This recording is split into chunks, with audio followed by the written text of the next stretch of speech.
The Wyld Tangents podcast contains materials that may be too spooky for some audience members. Viewer discretion is advised.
Hello, everybody, and welcome to the Wyld Tangents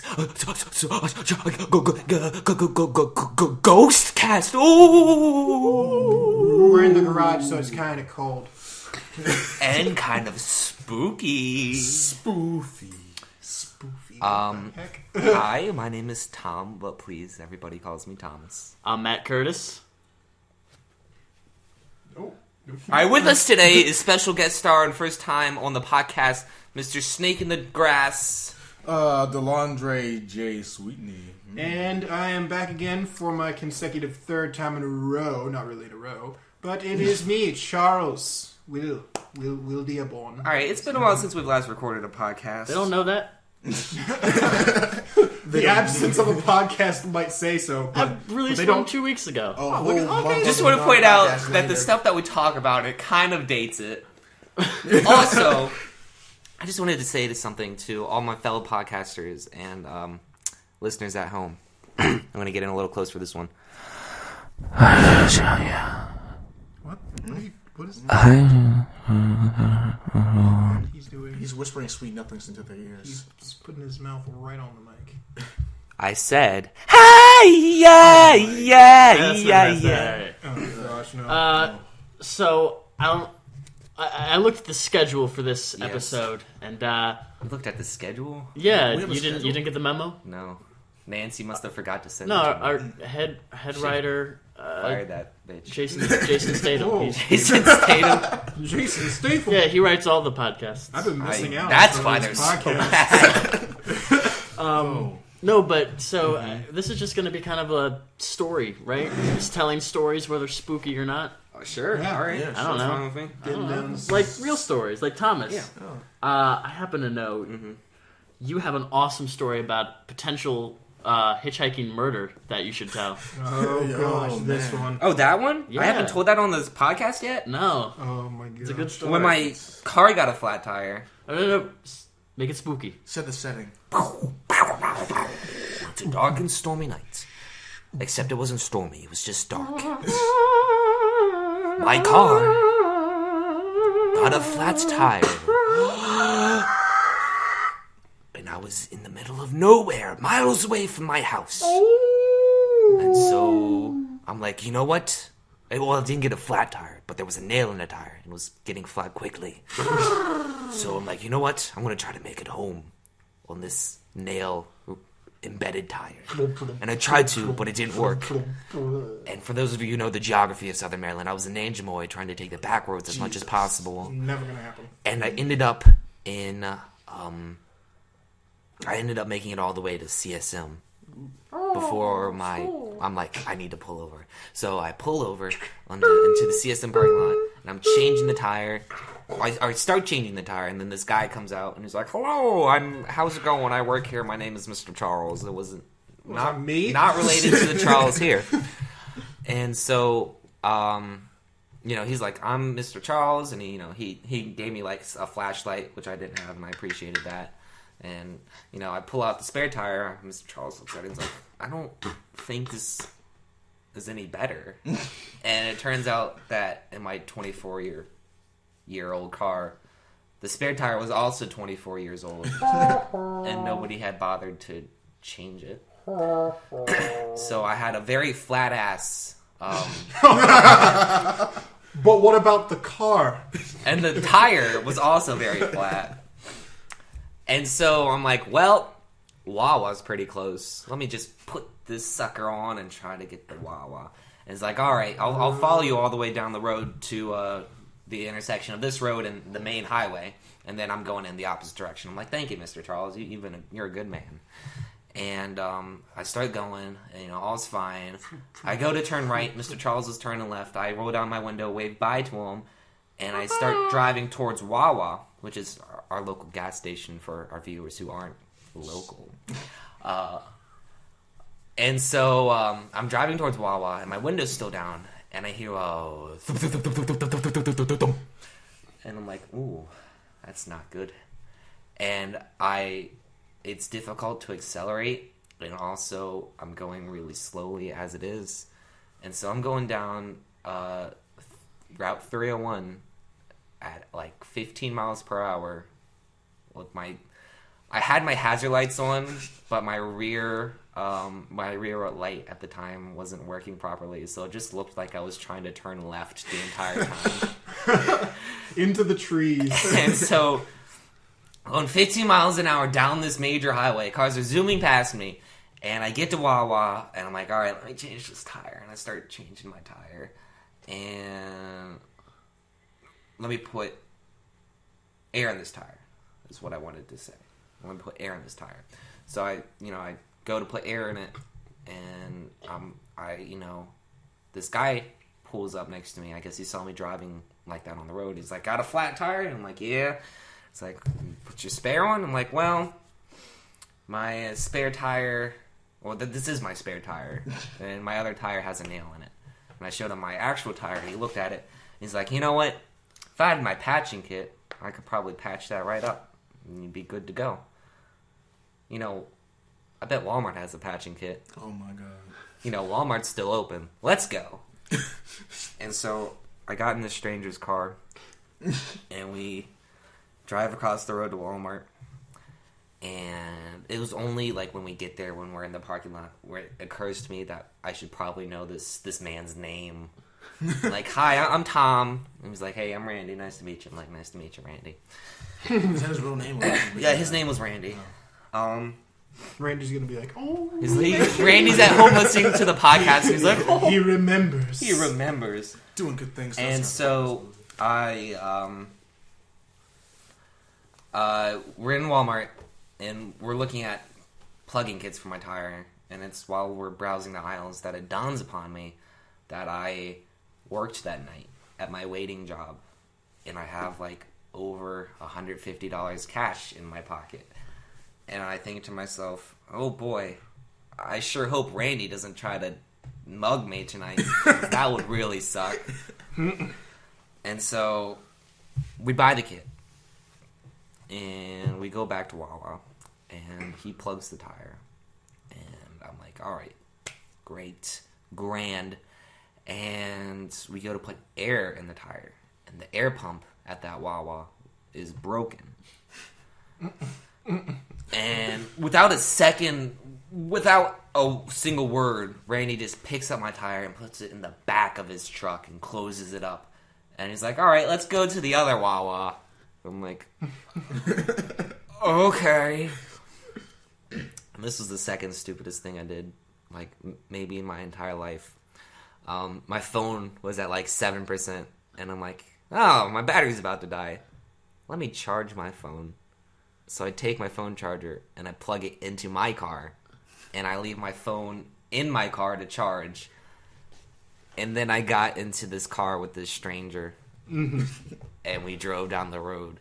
And we get to Wawa, and we fill my tire up with air, and then we go to leave, and he doesn't turn back onto the road, the way we came, the way that I personally would have gone, because it's the quickest and easiest way to go. He goes in the opposite direction, and we're driving buddy, down Billingsley with our cars, And, my man Randy's rolls down the window. He pulls out a cigarette and lights it up. He licks his lips all slowly. Oh my god. I'm like, oh no. Oh, this is how Randy gets off. Oh, man. And so we're there, and then eventually we ended up back on the main road. Randy didn't rape and murder me that night. We got the actual tire back on my car, and then we parted ways. And I'm not a ghost, so it's a happy ending. It is a happy ending. Or twist ending. He actually. I've been a ghost this entire time. No way. M. Night Shyamalan. I have a spooky story I'd like to share. Okay. This happened to me a little bit ago at a theater I was at. Not a movie theater, like a live theater. Mm-hmm. And it's actually one of my worst fears come to life. I walk into this public restroom, and it's completely empty, which I'm glad about because I'm kind of a nervous peer. I can't pee with other people. Shy bowels. Yeah, I mean, me too. It's a regular thing, right? So I walk in, I go to this urinal, and I unzip my pants, and I whip out my ding-a-lang, and I'm getting ready to pee, and the door opens, right? So I'm like, I just gotta stand here awkwardly so this gentleman can finish. I can't pee while he's here. You literally can't pee while... I can't. I can't poop when people are there. That's a little more understandable. I gotta sit in the stall, man. Yeah. No. Like, unless I go to, like, a stall, I can't pee. But anyway, so this older gentleman walks in. He gets in the urinal next to me, and he starts peeing. Was it one of those deals where, like, there's a long-ass line of urinals, and no, it was only one two. Next to you? There's only two urinals, so he gets right next to me, and there's, like, no divider in between. I know, those are the worst. That's the worst, because you can only look straight. Right. You got wandering eyes. Oh, he doesn't. He doesn't look straight. He gets there, and he turns to me, and he says... So is this a good show, or... Now, I don't know if anyone's ever tried to talk to you while you're trying to pee at a urinal. Especially when you already can't pee because there's another person there, but now you have this person talking to you, trying to make conversation. I panic, it's like, it's a good show. He's still peeing. He hasn't stopped. He goes, well, my granddaughter's in this show, so, I wanted to come see it. It's like, oh, that's good. You're supportive. He's like, hey, we came all the way down from Minnesota. I was like, oh my gosh, wow, that's quite a drive, guy. He's a guy. He's still peeing. He is still peeing. He's like, yeah. And then there's a good, 10-second silence. Interlude. And still peeing. And he turns back to me, and he's like, well... I best be off. Oh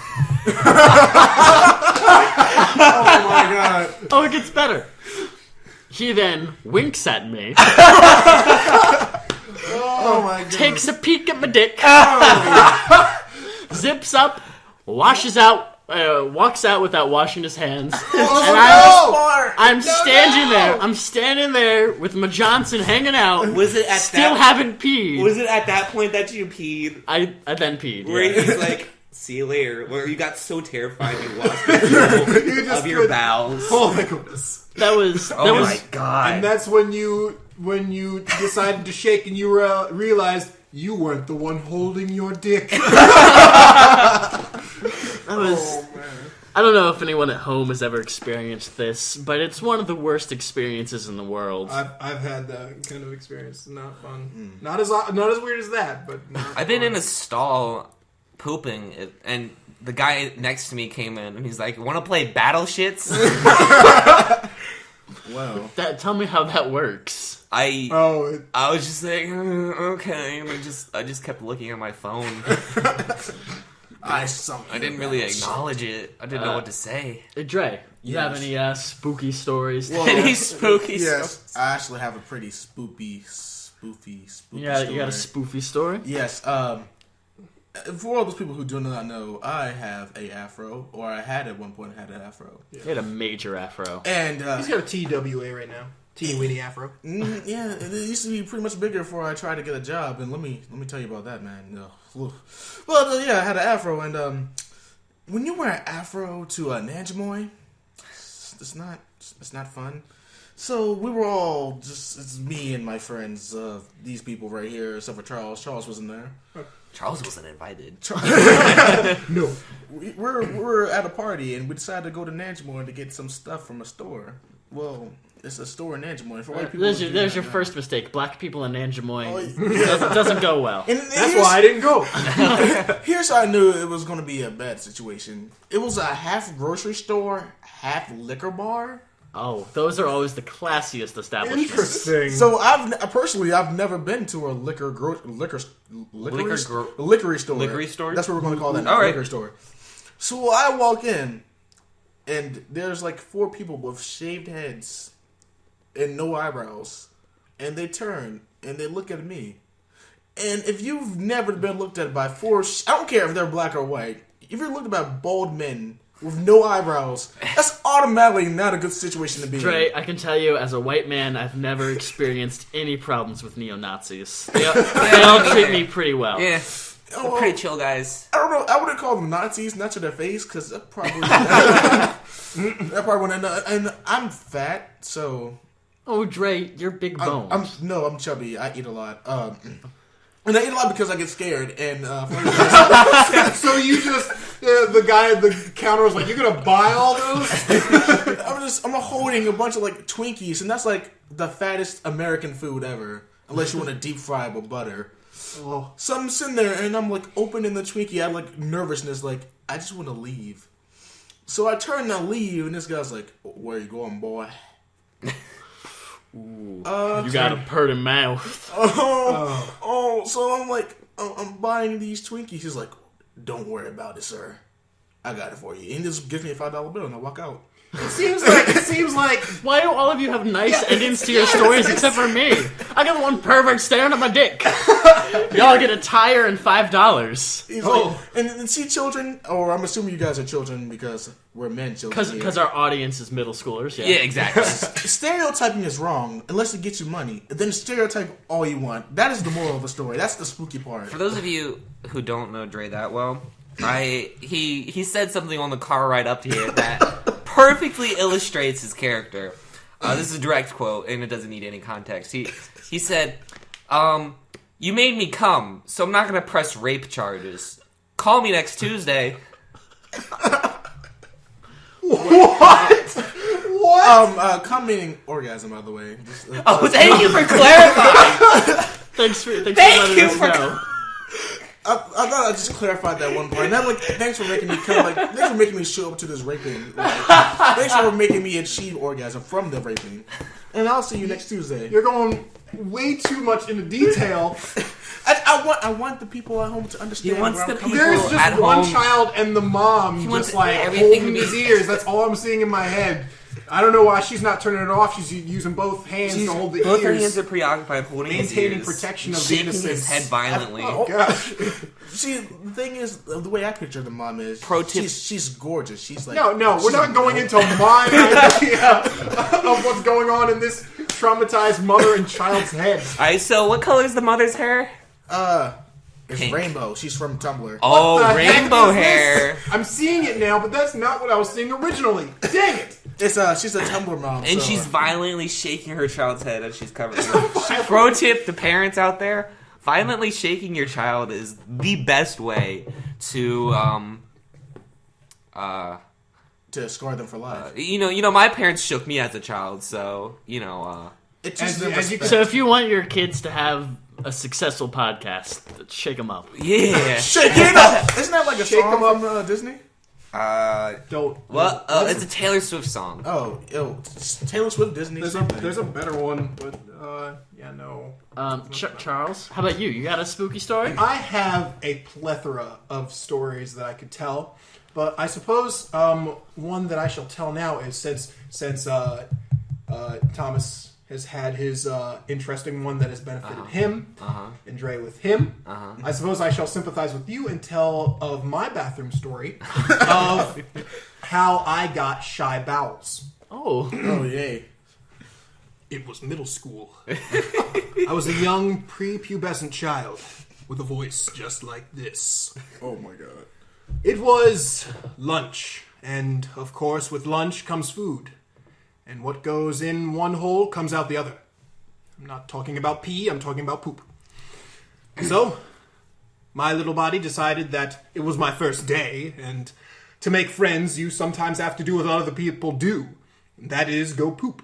So That's the only way to make friends is to go poop. yes, you gotta, like, if I didn't go poop, they'd be like, the hell's wrong with you? You're not going poop? Everybody's going poop nowadays. Wait, at a gross school bathroom? And, oh, well, so I decided to go to this bathroom, and I'm walking up to the bathroom, and something inside me. Was it a poop? Hey, no, not the poop.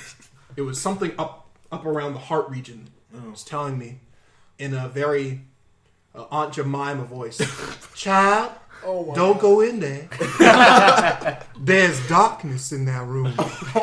And me, being the typical scary movie black person, said, well, my white friends are going in there. I might as well check it out. First mistake. I walked in. And this is not edited for, like, wow or shock factor. This is what I remember, which is debatable because memory is all foggy and stuff. But anyway, what I saw looked like a crime scene fit for freaking any CSI Miami episode ever. Oh, man. I walked in, and in the urinal, at the top, there was the biggest shite I had ever seen. And not only that, but it looked as if... Now try to picture this, audience at home. Imagine somebody who couldn't make it to the bathroom so bad that they jumped in midair, hit the wall above the urinal, began to take the dump, and slid down and sat in the urinal. They were so embarrassed that they did this that they slid off of the urinal to the back of the urinal. They got their butthole to the back of the urinal and slid down that wall. Then they proceeded to slug slide themselves like a dog on a rug out of the bathroom. How I had missed the stain that entered the bathroom was beyond me. I was at least 5'6" at that point, so I guess I just wasn't looking down. And I stared at that, and I was wondering what mad universe I was in, where somebody takes a dump in the urinal and drags that outside. And the worst part was nobody else was in there. Nobody else had said anything about it. So the immediate problem was, man, I hope nobody sees me walk out of here really fast. Oh, man. Because they're going to think it was me. First day of school. So I had to sit there, and I had to wait in the entrance for somebody to come and see me aghast. It took 15 minutes. I didn't get to eat the rest of my lunch. Everybody's like, oh, we're going to math. And I'm like, well, I'm just making sure nobody thinks I took a major dump in the urinal. Somebody walked past and I had to do you believe this literal crap? And then I walked out because then I was like, it's you. And he was like, please don't leave me in here. This is like The Ring. You have to pass it on to somebody else or you all leave together and you just abandoned me. And that is one of the reasons why I don't take dumps in public rarely. That is my story.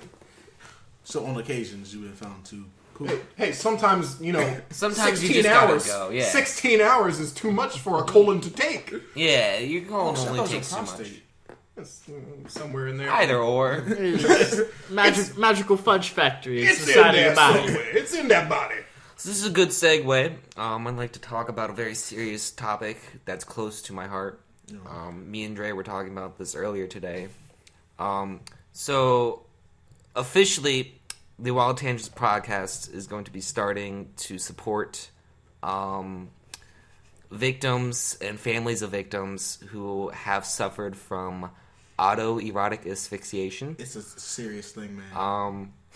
Tens of people, man. It's a very serious thing. Did you know that between 250 and 1,000 Americans alone Just in America die each year due to autoerotic asphyxiation? Dudes, they do. That's an actual fact. Don't freaking laugh at that. You're making light of a situation where people the die. thing is, We're supporting them. If you're supporting them by laughing at them, We will now be taking donations for $10,000. families who suffer from autoerotic asphyxiation, and we will be starting the autoerotic asphyxiation, the AES ice bucket challenge. No, wait, that's a thing. Yeah, It is. the hot water bucket The challenge. AES, Autoerotic asphyxiation challenge. No! That's... No! That is. I was gonna make a pun, but still, people are dead. We're not saying. But really, when you think about it, it's only like 250 to 1,000. Yeah. right. That's not that many. At the lowest, that's 250. Yeah, At the most, that's 1,000. And that's Which just is like average. not even a % of Americans. Right. And I'm pretty sure they're all from What's a West good Virginia challenge we anyways. can do to bring awareness to Jump this? rope. We should all autoerotic No. asphyxiate ourselves. The first person to die. We're not auto-erotic. We can do a We're first. not gonna auto... We can do a First one to get a boner has to donate $10. First one to die donates $1,000. Either that, or whenever you get a word wrong on Hangman, you have to stick a marshmallow in your mouth and say "fluffy bunny." Can we have our first ever autoerotic circle jerk? We're not circle jerking. No, this is bad enough as it is. I don't want to be touching. Not anybody else's tonight, stuff. at least. Ooh, No. because look, it said singular, so like there's only been one person that died of it. So like there's never been a circle jerk. Wait, what? version. There's never Yeah. been like a poor. Are there any reports of like a mass autoerotic asphyxiation? That's interesting. I kind of. You think they have like autoerotic asphyxiation parties? Is it like No, a I'm challenge? pretty sure that's not something that people want to hang out there with their laundry. Oh, They're probably oh. just like choke. Dang They're probably it. just like choke parties. Is there a They, female they version just of that? choke each other. Yeah, it's the same thing. Same thing. It's the same way. Yeah, So you just choke yourself. Oh, but you achieve a better orgasm that way, from what I've heard. From what I've heard. I've never personally done it. You said that like you were looking into it. Is that true? Is that true? If that's the case, then I'm not saying that I would, but I know a friend who would like to get some information on whether I should use rope or somebody else's hands. Should somebody be watching? Is it better for that? I actually have did research to it because this was dark days in middle school, man. Lincoln Park and Lincoln Park. That is the dark days for you. Like considering maybe I should choke myself while I beat my meat. To death, by the way, to death.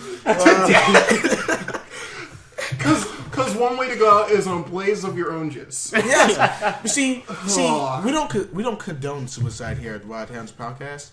But if you Dre, this is your first episode. You don't know. You don't know what we can. You don't know what we condone. but I'm saying if you Although, Go kill yourself. just can I no. a word, Yes. a word to Don't the say viewers: that. we don't actually encourage suicide. What if you were to Probably kill don't yourself? kill yourself. No, don't. I mean, don't even unless your life, word. unless your life really is worthless and you have nothing to live for, If- if you are not contributing to society, Just go off yourself. Go autoerotic fixate yourself, man. No, That's this is not beneficial. This is not becoming scary. It's becoming scary how unscary this is and how horrible. Somebody is going to be like, my life doesn't have any worth. Because that's how this works. There are people who think that. Okay, but would you rather somebody shoot themselves or jerk off and die? What? Neither. See, you literally telling them to go fuck themselves. Bam. But in this scenario, would you rather have to shoot yourself or would you rather autoerotic asphyxiate? I would rather, in my personal opinion, shoot myself. Why would you rather than shoot yourself? You're not being happy when you die. I'm not being happy either way. It's sitting there and thinking, well, my life has gone down the tube so bad that I have to turn on freaking, I don't know, Alien and watch Sigourney Weaver while I do this and hang myself. Wait, no. someone's beaten off to Sigourney Weaver and Alien. If I'm gonna do it, I'm gonna go down as the saddest I can. No. You see, you gotta do it at the premium. Which I won't. You gotta do it at the premium of porn, man. You gotta go No, to like what the the- best. You gotta be a porn connoisseur. Only the best hentai. Only the best What's hentai will up? Only the best hentai What for is senpai. wrong? to achieve greater depth and orgasm, only the finest of hentai can be used here. I'm talking about tentacle. Ew. I'm talking about rape man. Ooh, that's an a actual thing. porn. That's an actual I'm really thing. ashamed to say that I watched a hentai recently, all the way through. Wait. The entire series, all the way through, solely for the story. What was the name? I don't remember the exact name. It was something along the lines of Rape Taxi. What? I know, right? You for the story? Of, For the story! for the story of Rape Taxi. Yeah.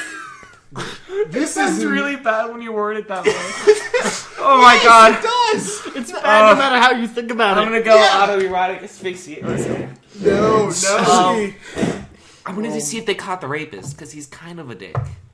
Well, he's a rapist. Kind of. The rapist is kind of a dick. Wait. Don't pun this thing about a rapist in a taxi. Spoiler, he doesn't get caught. I know a better story. He just kind of rapes people forever. See, not all rapists Kind of a bummer.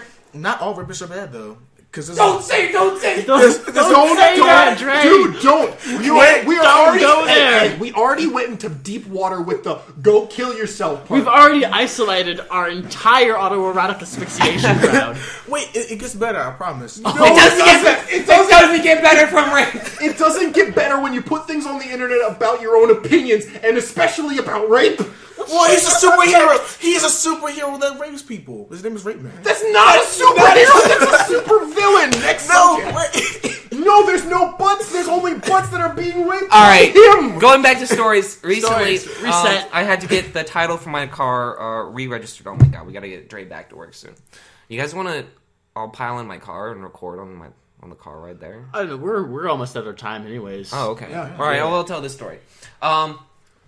So I'm in line with Aaron at the DMV, and I'm bored as shit because we've been in line for like 5 hours. And have I told either of you this story yet? No. All right, so we're in line, and I'm bored, so I start telling this stupid bullshit story that I was making up. Thanks, Trey. Making up on the top of my head, and so I'm telling him this story about how one summer me and my grandma she took me on a road trip, and the first spot we stopped at was Louisiana, and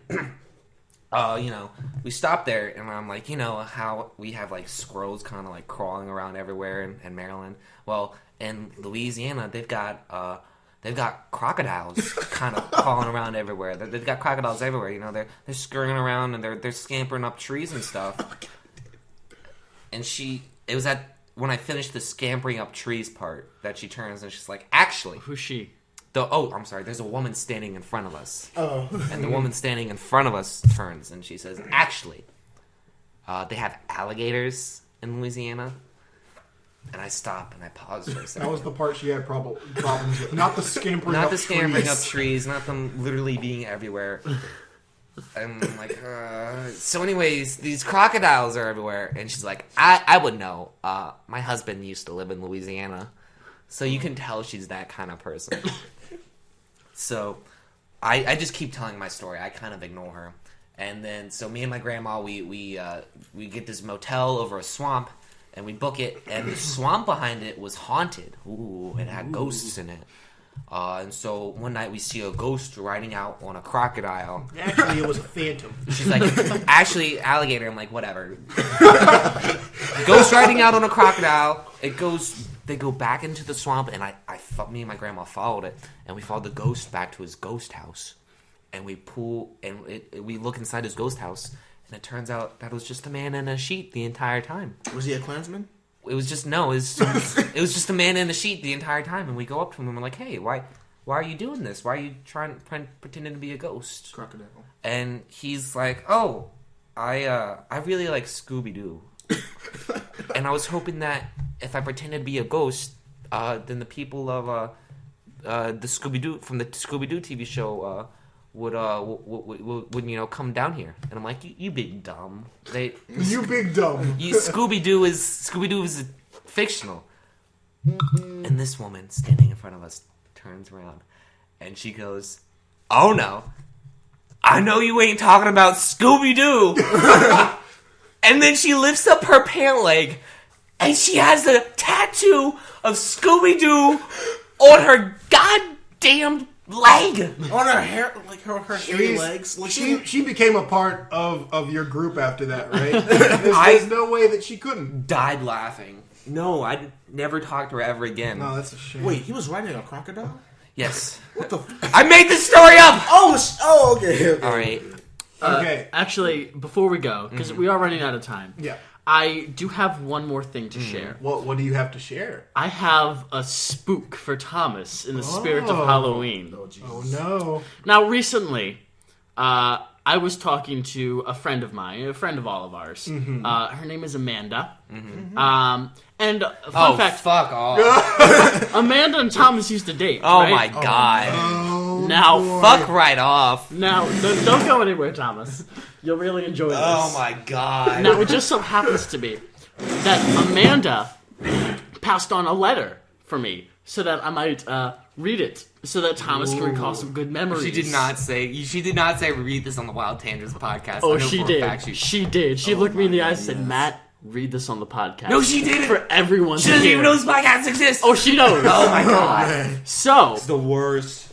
what Thanks, what Amanda. I'm holding in my hand right now is actually a love letter Thomas wrote to her many years Oh ago. my God. It was her birthday. It's like 5 And years old. Thomas was broke ass, so he couldn't afford a card. I couldn't even afford a fucking card. So he made one, and I'd like to read. This truly is scary. I'd like to read what the card says. Oh no. Please do. Amanda, Uh-huh. I'm sorry I didn't get you a real card. Oh no. I looked for one in the store Oh for my hours. God. I didn't actually. I tried to find one that really said how much you mean to me. Oh, no. One that says, I love you with all my heart. Oh no. One that said how beautiful you are. I'm just too cheap. How to you buy make a me so card. incredibly happy. Or how you not only God. make my day, you are my day. Oh. One that says you're amazing. Nothing could ever stop. You're amazing. Nothing could ever stop you. None of them mentioned how you leave me speechless, or how you leave my heart racing, or how even thinking about you makes me smile. So embarrassing. None of them Oh my mentioned the God. fact that if you lived to be 100, I'd want to live to be 100 minus 1 day, so I never have to go a day without you. We broke up after 3 months. None of them said you're the only one for me. Oh my god. After hours of looking, Oh my god. none of the cards had the words to describe you. Ugh. Maybe because there are none. So instead, That's I actually pretty clever. I Good for made you a Thomas. card. I hope you love it as much as I love you. Ugh. Happy birthday. Oh my god. All right. Thomas, you that- put every cliche in that. It's like That Hallmark and Lifetime had a was- baby. That was painful. About as deep as a brown paper bag. So a little deep. Yeah. So how long, by the way, I'm just curious. How long into the relationship was I this? said it. Oh, I don't fucking Day Was like- one. Day one. Hour. Fuck It me. wasn't I don't. like the third month. Month 2. Month 2, 2 months. 2 months. into 2 the months and relationship. she was his world. Yeah. Oh man. When he Yeah. loves deep. I know that. Like that paper bag. But Thomas, now every woman out there who listens to this podcast knows just how romantic you are. They just got all wet. It's like 14-year-old me. I kind of stopped caring. No, you're still like that. Like your face is like a cherry right now, man. You're so embarrassed. I'm so embarrassed. Oh, you guys, stop. you know how sensitive I am, guys. Oh my god. I think this is a perfect time to segue into Oh, no, we're out of time, Dre. Yeah. Hey, all the single ladies, my name is Doris Weenie. Please hit me up on Facebook, and I will love you forever. Bye bye. Link to Dre's OkCupid profile in the description. So that's it. Don't forget to like and leave your spooky comments below. And share. And subscribe. That's an important one. Subscribe, share, autoerotic asphyxiation. no, don't, not that one. Choke yourself while jacking off All this right, podcast. well- Yes. No, okay. I'm so embarrassed that I might just autoerotic asphyxiate myself. Please don't. But first, I stood up and spread my arms out majestically. I realized that none of you listening to this can see it, but it was quite majestic. It didn't really. It kind of looked like a homeless person trying to tell me that I owe him something. Where's my bologna sandwich? Good night, everybody. Spooky, scary skeletons and shivers down your spine. Shrieking skulls will shock your soul, seal your doom tonight. Spooky, scary skeletons speak with such a screech. You'll shake and shudder in surprise when you hear these zombies shriek. We're so sorry, skeletons, you're so misunderstood. You only want to socialize, but I don't think we should. A spooky, scary skeleton shouts startling, shrilly screams. They'll sneak under sarcophagus and just won't leave you be.